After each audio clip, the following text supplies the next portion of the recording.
नमस्कार. जालना जिल्हा आणि परिसरातील प्रत्येक महत्त्वाच्या घडामोडी, ताज्या बातम्या आणि जनतेच्या प्रश्नांना वाचा फोडणारे जालना जनता सेवा न्यूजमध्ये आपलं स्वागत आहे.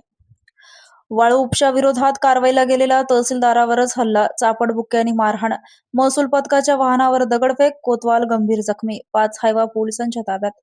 जिल्ह्यातील अवैध वाळू उपशा विरोधात कारवाई करण्यासाठी गेलेल्या महसूल पथकावर वाळू माफियांनी हल्ला केल्याची धक्कादायक घटना समोर आली आहे. अंबडचे तहसीलदार सोमेश्वर मोहिते यांच्यावर चापडबुक्क्यांनी मारहाण करण्यात आल्याने महसूल विभागात मोठी खळबळ उडाली आहे. या घटनेचे व्हिडिओही समोर आले असून गोंदी पोलीस ठाण्यात गुन्हा दाखल करण्याची प्रक्रिया सुरू आहे. गोंदी पोलीस ठाण्याच्या हद्दीतील गोदावरी नदीकाठावरील सिद्धेश्वर मंदिर परिसरात पहाटे 5:30 ते 6 वाजण्याच्या सुमारास ही घटना घडली. तहसीलदार सोमेश्वर मोहिते यांच्या नेतृत्वाखाली महसूल पथक अवैध वाळू उपसा व वाहतुकीविरोधात कारवाई करण्यासाठी घटनास्थळी पोहोचले होते. यावेळी गोदावरी पात्रात तब्बल 10 हायवा आणि 3 लोडरच्या माध्यमातून वाळू उपसा सुरू असल्याचे पथकाच्या निदर्शनास आले. महसूल पथक घटनास्थळी पोहोचल्याचे लक्षात येताच वाळू उपसा करणाऱ्यांनी पथकाच्या वाहनावर दगडफेक केल्याची माहिती आहे. तहसीलदार मोहिते यांनी हायवा वाहने अडवण्याचा प्रयत्न केला असता त्यांच्यावरच हल्ला करण्यात आल्याचं समोर आले आहे. तहसीलदारावरच हल्ला होत असताना त्यांचा बचाव करण्यासाठी पुढे आलेले कोतवालही गंभीर जखमी झाल्याची माहिती आहे. एवढेच नव्हे तर तहसीलदारांच्या अंगावर वाहन घालण्याचाही प्रयत्न झाल्याची माहिती समोर येत आहे. घटनेची माहिती मिळताच अंबड पोलिसांसह गोंदी पोलीस घटनास्थळी दाखल झाले. पोलिसांनी कारवाई करत 5 हायवा ताब्यात घेतले तर 3 लोडर घेऊन संबंधित वाळू उपसा करणारे पसार झाल्याची माहिती आहे.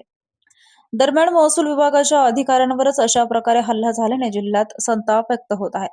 अवैध वाळू उपशा विरोधात कारवाई करणाऱ्या अधिकाऱ्यांच्या सुरक्षेचा प्रश्न ऐरणीवर आला असून हल्लेखोरांवर कठोर कारवाईची मागणी होत आहे. या प्रकरणी गोंदी पोलीस ठाण्यात गुन्हा दाखल करण्याची प्रक्रिया सुरू असून समोर आलेल्या व्हिडिओच्या आधारे पोलिसांकडून हल्लेखोरांचा शोध आणि पुढील तपास सुरू आहे. अशाच विश्वासार्ह बातम्यांसाठी आमच्या चॅनलला आता सबस्क्राईब करा. इंस्टाग्राम आणि युट्यूबवर फॉलो करायला विसरू नका. सर, आज वाळू माफियांनी आपल्यावर हल्ला केला, काय सांगाल? साधारण 7च्या सुमारास आम्ही सिद्धेश्वर पॉइंट गोपनीय माहिती मिळालेल्या अनुषंगाने आम्ही मी आणि आमचे 2 महसूल सेवक 3 तलाठी अशी आम्ही टीम करून साधारण 7च्या सुमारास इथे पोहोचलो. तर इथं आल्यानंतर आम्हाला आढळलं की जवळपास 10-11 हायवा आणि 2-3 लोडरच्या साह्याने उत्खनन जे आहे ते तिथे सुरू होतं. तर त्याच्यानंतर आम्ही तिथून आम्हाला पाहिल्यानंतर त्यांनी पळून जाण्याचा प्रयत्न केला.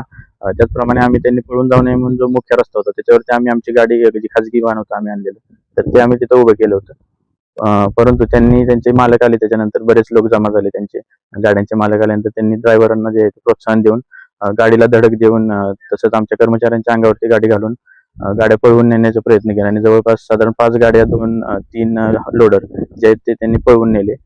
परंतु त्याच्यानंतर पोलीस कर्मचारी आल्यानंतर साधारण आम्ही 5 हायवा ज्या आहेत त्या आम्ही ताब्यात घेऊ शकलो आणि ते आम्ही पोलीस स्टेशनला जे ते जमा केलेले आहेत आणि त्याच्या अनुषंगाने आता कारवाई चालू आहे.